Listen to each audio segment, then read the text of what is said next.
Hari Om Om zoom स्वाहा ओम भूर्भुवः स्वाहा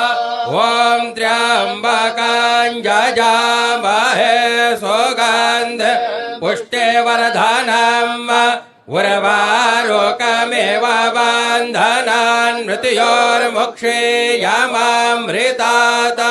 ओम स्वाहा भुवः भुः ओम सः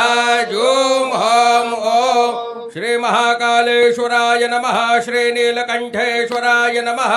श्री कालभैरवाय नमो नमः यं यं यं यक्षरूपं दशदिशि वदनां भूमिकम्पायमानां